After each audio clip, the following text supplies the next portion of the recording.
Hello friends, welcome back to my channel. તો હું ફરી આજે તમારી સામે એક રેસીપી લઈને આવી છું. તો આપણે બટેકા અને વટાણાને બાફી લઈશું. ત્યાર પછી ડુંગળી, બીટ અને કોબી છે તેને આપણે આવી રીતે ક્રશરમાં ક્રશ કરી લઈશું. તો આ એક અલગ જ રેસીપી છે, તો તમે વિડીયોમાં બન્યા રહેજો. અને રેસીપી કેવી બની છે તે તમે મને કમેન્ટમાં જણાવજો. અને જો તમે મારી ચેનલ પર પહેલી વખત આવ્યા હોય તો તમે મારી ચેનલને સબસ્ક્રાઈબ કરવાનું ભૂલતા નહીં. તો ચલો આપણે રેસીપી સ્ટાર્ટ કરી દઈએ. તો મેં વટાણા અને બટેકાને બાફી લીધા છે. ત્યાર પછી ડુંગળી, કોબીજ અને બીટને પણ ક્રશ કરી લીધું છે. ત્યાર પછી થોડા પૌવા લીધા છે. ચોખાના પૌવાને આપણે પલાળી લેવાના છે ધોઈને.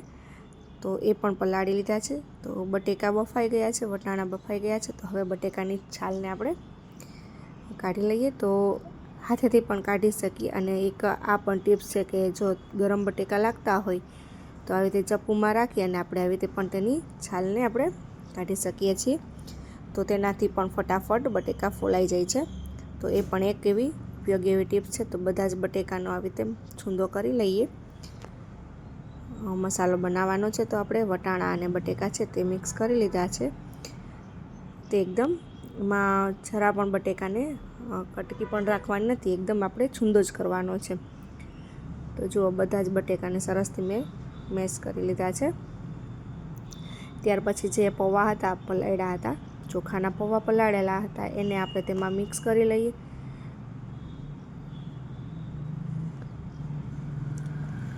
ત્યાર પછી જે વટાણા બાફ્યા હતા એ વટાણા લઈ લઈએ. ત્યાર પછી જે બીટ, કોબી અને ડુંગળી છે આપણે તેને ક્રશ કર્યા હતા એ પણ લઈ લઈએ. અને તમે તેમાં અલગથી તમારી પસંદના વેજીટેબલ્સ પણ બધા લઈ શકો છો. તમે તેમાં ગાજર છે, કેપ્સિકમ છે, કોથમરી છે, એ બધું પણ તમે તેમાં લઈ શકો છો. ત્યાર પછી આપણે તેમાં બધા સ્વાદ અનુસાર મસાલા મિક્સ કરી લઈએ. તો મેં સૌપ્રથમ મીઠું લીધું છે, નમક, ત્યાર પછી હળદર, હિંગ, ધાણા જીરું. અને આ આપણે નાસ્તો બાળકો માટે જો બનાવતા હોય તો મરચાંની ભૂકીને આપણે થોડી એવી જ એડ કરીશું.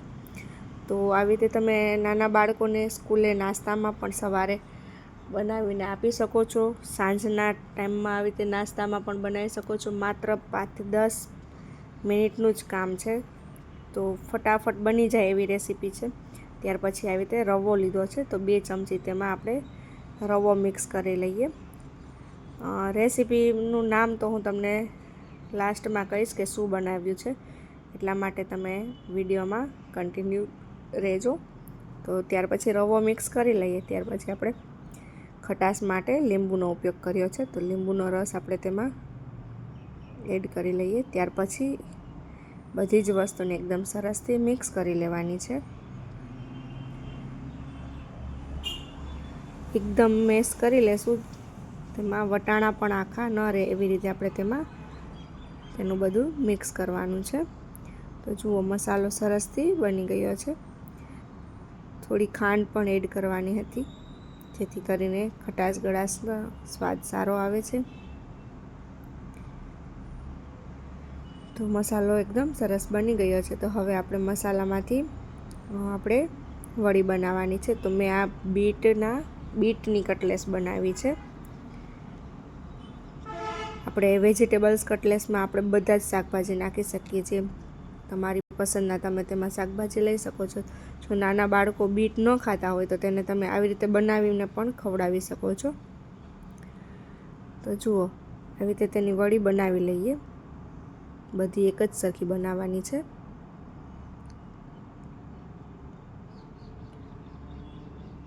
તો આમાં બાળકોને આ રીતે આપણે વેજીટેબલ્સ પણ ખવડાવી દઈએ અને બીટ પણ ખાઈ લઈએ. મારી ડોટર છે તે બીટ નથી પસંદ, તો હું તેને આવી રીતે બનાવી દઉં છું, તો એ ખાઈ લે છે. તો તમે બધા પણ જો તમારા ચાઇલ્ડને આવી રીતે શાકભાજી અમુક ન ખાતા હોય કે ન પસંદ હોય તો તમે આવી રીતે બનાવી દો, તો એ ખાઈ લેશે.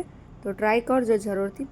પછી જો મેં આવી રીતે અલગ અલગ આ પણ લીધા છે, બાકી આપણે તો તેનાથી પણ તમે જો નાના છોકરાઓને અલગ અલગ ડિઝાઇનના આપણે તેને બનાવીને પણ ખવડાવી શકીએ. તો જો આ ફ્લાવર્સ છે, રાઉન્ડ શેપ છે, હાર્ટ શેપ છે, એવી રીતે પણ તમે તેને બનાવીને ખવડાવી શકો છો. તેને સ્કૂલે નાસ્તામાં પણ આપી શકો છો. તો આ પણ એક ઉપયોગી એવું છે ટિપ્સ. તો આવી રીતે પણ તમે તેને બનાવીને આપી શકો. અને ઓછા સમયમાં ઝડપથી બની જાય એવી જ એકદમ આ ટિપ્સ છે.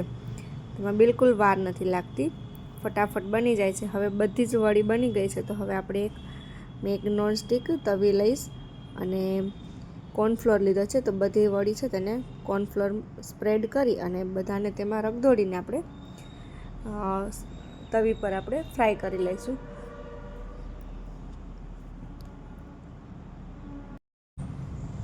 તો મેં આવી રીતે તવી તપાવવા મૂકી દીધી છે. તો હવે તેમાં આપણે તેલ આવી રીતે લગાવી અને જે બધી આપણે વડી બનાવી છે તેને કોર્નફ્લોરમાં રગદોળી અને પછી તેને આપણે તવી પર આવી રીતે લાઈનમાં ગોઠવી દઈએ. તો તેને આપણે લાઇટ ગુલાબી ડિઝાઇન થાય એવી રીતે બધી જ શેકવાની રહેશે.